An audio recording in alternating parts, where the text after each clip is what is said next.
1,00,000 మంది శివభక్తులతో కలిసి మహారుద్రాక్ష పూజలో పాల్గొనండి. వెంటనే కాల్ చేసి మీ పేరును నమోదు చేసుకోండి. నమస్తే, welcome back to Suman TV. Present మనతో పాటున్నారు అనలిస్ట్ మందర కృష్ణారెడ్డి గారు. నమస్తే సార్. నమస్తే అమ్మా. సార్, రేవంత్ సర్కార్ మరి ప్రభుత్వ ఉద్యోగులకి ఎలాంటి ప్రీమియం లేకుండా బీమా కవరేజ్ ఇవ్వబోతుందని చెప్పేసి కొన్ని వార్తలు చూస్తున్నాం. మేబీ నాకు తెలిసి అది జూన్ 25 తారీఖు నుంచి ప్రారంభం కాబోతుంది అనేసి అంటున్నారు.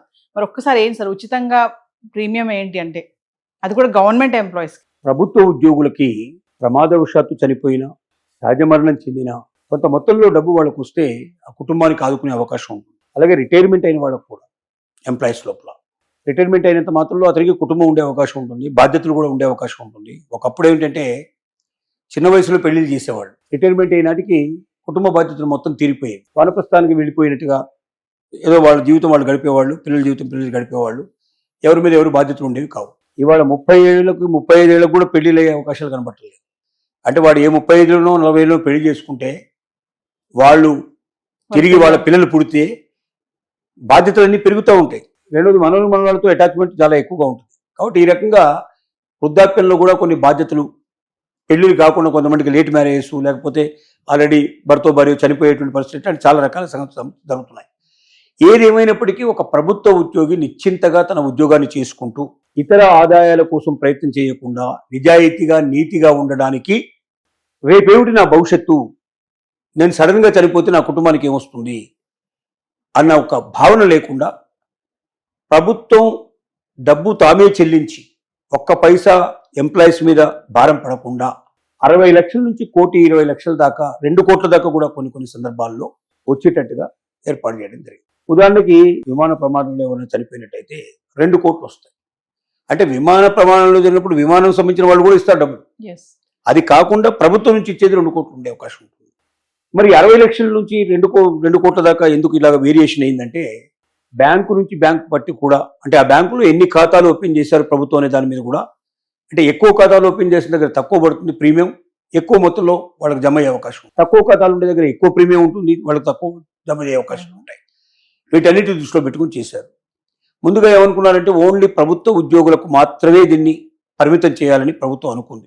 కానీ ఇప్పుడు ఏం చేశారంటే దాన్ని అవుట్సోర్సింగ్ ఉద్యోగులు, కాంట్రాక్ట్ ఉద్యోగులకు కూడా ఎక్స్టెండ్ చేశారు. మొత్తం 10 లక్షల మంది ఉద్యోగులకి ఇది వర్తింపజేసేటట్టు చేశారు. దీనికి మూలంలోకి మనం వెళితే సింగరేణి గనులు ఏవైతే ఉన్నాయో అక్కడ సింగరేణి కార్మికుల కోసం మొట్టమొదటి ఇలాంటి ఒక బీమా పథకాన్ని తీసుకొచ్చారు. ఆ బీమా పథకం బాగా సక్సెస్ఫుల్గా అక్కడ అయింది. ఈ మధ్యకాలంలో ఒక 45 మంది కార్మికులు మొత్తం చనిపోయిన వాళ్ళకి ₹1 కోటి చొప్పున వాళ్ళకి ఈ అకౌంట్ నుంచి ఇచ్చారు. జీవిత బీమా నుంచి వచ్చాయి వాళ్ళకి, ఈ ఇన్సూరెన్స్ నుంచి వాళ్ళకి వచ్చాయి, ప్రమాద బీమాకు సంబంధించిన దాంట్లో. అంటే అది చూసిన తర్వాత దాన్ని మోడల్గా తీసుకొని మొత్తం ప్రభుత్వ ఉద్యోగులకు దీన్ని ఎందుకు వర్తించకూడదని బ్యాంకులతో సంప్రదించడం జరిగింది. దీంట్లో సుమారుగా 10 బ్యాంకులు ఉన్నాయి. ఈ 10 బ్యాంకుల్లో విడివిడిగా అందరితో సంప్రదింపులు చేశారు. ఏ బ్యాంకుకి ఎంత డబ్బు అంటే, ఈ 10 బ్యాంకుల ద్వారా ఎంప్లాయీస్ సాలరీస్ అన్ని కూడా ప్రభుత్వం నుంచి అందుతున్నాయి. కాబట్టి వాళ్ళ ఏ బ్యాంకు నుంచి అయితే ఇప్పుడు వాళ్ళు శాలరీ అందుకుంటున్నారో ఆ బ్యాంకు నుంచే వాళ్ళకి ఇన్సూరెన్స్ వచ్చేట్టుగా చేశారు. అది ప్రీమియం మొత్తం 10 లక్షల మందికి ఒకేసారి ప్రీమియం తీసుకుంటారు కాబట్టి చాలా తక్కువ మొత్తంలో ఒక్కొక్కరికి పడుతుంది. కానీ ప్రభుత్వానికి మాత్రం పెద్ద మొత్తంలోనే అవుతుంది, అందరికీ కలిపి టోటల్గా లెక్కేసినట్టయితే. ఈ అవకాశాలు దీంట్లో ఉన్నాయి. ఈ ప్రమాద బీమా లోపల సహజ మరణం చెందితే ఎంత ఇవ్వాలి, ప్రమాద బీమా ఎంత ఇవ్వాలి అనేది దీంట్లో రకరకాలుగా ఉన్నాయి. అలాగే ఒకవేళ ప్రమాదం జరిగి మనిషి బతికి 2 కాళ్ళు 2 చేతులు పోతే కూడా, 2 కాళ్ళైనా 2 చేతులైనా పోయినా కూడా, లేదా ఒక కాలు ఒక చేయి పోయినా కూడా పూర్తిగా ప్యారలైజ్ అంటారు. అంటే మొత్తం పెరాలసిస్, టోటల్గా వాళ్ళు ఏ పని చేసుకోలేని పరిస్థితి ఏర్పడుతుంది. అంగవైకల్యం చెందినట్టు సంపూర్ణ అంగవైకల్యం అంటారు. సంపూర్ణ అంగవైకల్యం కూడా ఈక్వల్ టు మొత్తం ప్రమాదానికి ఎంత వస్తుందో అంత అమౌంట్ రావాల్సిన అవసరం ఉంటుంది. ఇలాంటివన్నీ ఉన్నాయి. ఏది ఏమైనప్పటికీ రిటైర్మెంట్ ఎంప్లాయీ కావచ్చు, లేకపోయినట్టయితే వాళ్ళు అవుట్సోర్సింగ్ ఎంప్లాయీస్ కావచ్చు, లేక ప్రభుత్వ ఉద్యోగులు కావచ్చు, వీళ్ళెవ్వరికైనా సరే ప్రస్తుతానికి ప్రభుత్వం నుంచి ఎవరికైతే నెల జీతాలు కానీ పెన్షన్స్ కానీ సకాలంలో అందుతున్నాయో వాళ్ళందరికీ ఈ పథకం వర్తించేట్టుగా తెలంగాణ ప్రభుత్వం దీన్ని మోడల్ చేస్తుంది. దీని ప్రకారంగా ఇవాళ రేపు అతి తొందరగా ఈ ఓపెన్ చేసే అవకాశం ఉంది. ముఖ్యమంత్రి చేతుల మీదుగా ఇది ఇనాగ్రేషన్ చేయబడుతోంది.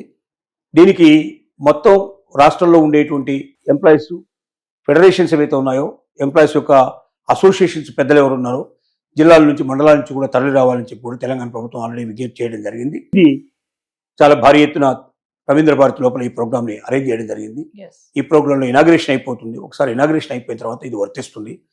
అప్పటి నుంచి ప్రభుత్వ ఉద్యోగులు కొంత నిశ్చింతగా ఉంటారు. తన కుటుంబానికి సుమారుగా ₹1 కోటి వచ్చే అవకాశం ఉంది అనుకున్నప్పుడు ఆ భరోసా వేరుగా ఉంటుంది. ఎస్ ఒకవేళ తను ఏదైనా జరిగినా, సడన్గా మధ్యలో చనిపోయినా, లేకపోతే సహజమరణం చెందినా నాకు నా కుటుంబానికి కొంత ఆదుకునే అవకాశం ఉంటుంది, వాళ్ళు రోడ్డు మీద పడాల్సిన అవసరం ఉండదు అన్నటువంటి ఒక భావన ఉండడం అనేది చాలా మంచి విషయం. ఇది ఫస్ట్ భారతదేశం లోపల ఒక తెలంగాణ గవర్నమెంటే ప్రారంభించింది. ఇంతవరకు ఏ ప్రభుత్వం దీన్ని ప్రారంభించలేదు. ఈ ప్రభుత్వం అంటే సింగరేణి ప్రారంభించిన తర్వాత చాలా బొగ్గు గనులలో, చాలా ఖనిజ సంబంధించినటువంటి కార్పొరేషన్స్లో దాన్ని అమలు చేశారు. అంటే తెలంగాణను ఆదర్శంగా తీసుకొని అక్కడ చేశారు. అలాగే తెలంగాణ ప్రభుత్వం చేస్తున్న ఉద్యోగులకు సంబంధించిన ఈ బీమా కూడా అనేక ప్రభుత్వాలు దీన్ని అనుసరించే అవకాశం ఉంది. భవిష్యత్తు లోపల ప్రతి ప్రభుత్వం కూడా దీనికి ఏర్పాటు చేస్తుంది. ఎందుకంటే డిమాండ్ కూడా పెరుగుతుంది. ఆటోమేటిక్గా గవర్నమెంట్ చేసినప్పుడు మీరు ఎందుకు చేయరని చెప్పి డిమాండ్ కూడా చేయడం జరుగుతుంది. ఏది ఏమైనప్పటికీ ప్రభుత్వ ఉద్యోగులకి ఇది ఒక నిశ్చింత. ఇకనైనా ప్రభుత్వం ఇంతగా తమ గురించి ఆలోచిస్తూ తమ తదనంతరం కూడా తమ సహజ మరణం చెందినా లేకపోతే ఏదైనా ప్రమాదంలో మరణించిన 60 లక్షల నుంచి ₹1 కోటి, ₹1,20,00,000, ₹2 కోట్ల దాకా కూడా వచ్చే అవకాశాన్ని కల్పించినప్పుడు ప్రభుత్వ ఉద్యోగులు పక్కచూపులు చూడకుండా ప్రజలకు సరైన సేవలు అందిస్తూ వేరే ఏ రకమైన లంచాలు కానీ అట్లాంటి వాటి కానీ మానేసేసి వారు కూడా ప్రభుత్వ చిత్తశుద్ధిని కూడా అర్థం చేసుకొని ప్రజలకు మరింత చేరువై తమ యొక్క ఏవైతే వాళ్ళు ఇస్తున్నటువంటి సేవలు ఉన్నాయో వాటిని అందిస్తే అది వాళ్లకు మంచిది, ప్రజలకు కూడా మేలు చేసినట్టు అవుతుంది అనేది మన విజ్ఞప్తి. Yes thank you.